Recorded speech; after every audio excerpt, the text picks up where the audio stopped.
Les podcasts du Figaro. Thank you. Hey, bud. Faut-il interdire TikTok ? Dit comme ça, on croirait entendre le rêve secret des parents qui en ont marre de voir leurs enfants scotchés à leur smartphone. Mais cette question est soulevée de manière très sérieuse aux États-Unis. On se souvient qu'en 2020, le président Donald Trump souhaitait bannir l'application du pays, puis obliger TikTok à vendre ses activités américaines à des entreprises Made in America.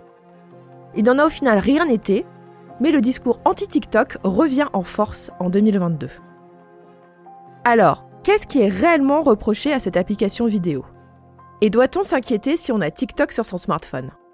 Venez, je vous explique tout.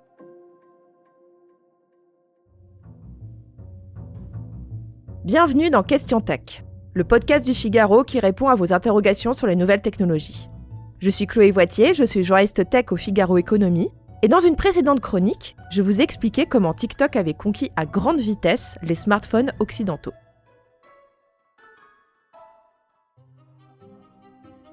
TikTok pourrait n'être qu'une success story parmi tant d'autres dans l'univers de la tech. Mais il y a chez TikTok un grain de sel qui complique un peu tout. Ce qui coince avec cette application, c'est sa nationalité. Car TikTok a été pensé, conçu, amélioré et optimisé en Chine.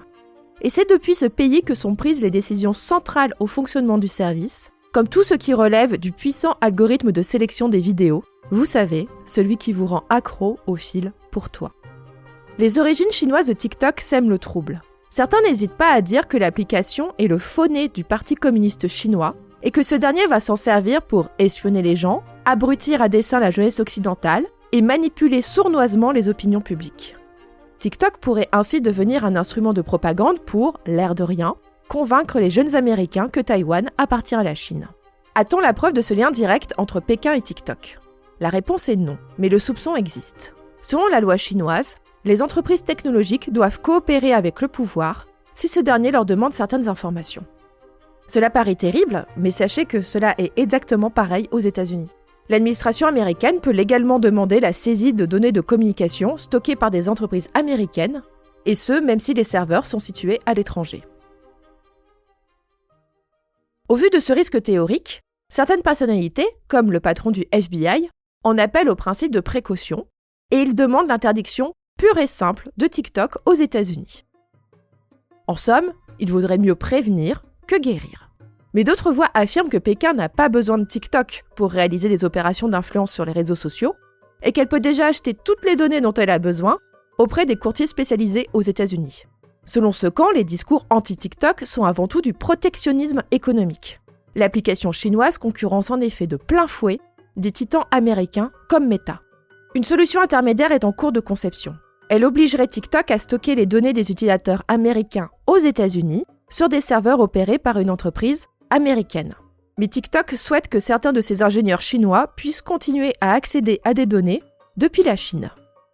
Bref, on n'est pas sorti des ronces.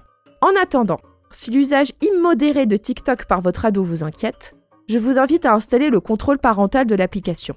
Ce dernier vous permettra notamment de limiter le temps passé sur TikTok de 40 à 120 minutes par jour. De rien.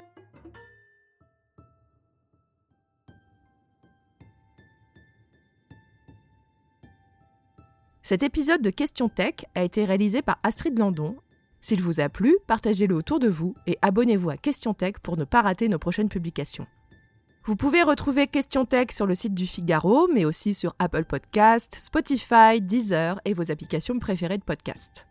Et n'oubliez pas, dans la tech, il n'y a pas de questions bêtes. À bientôt!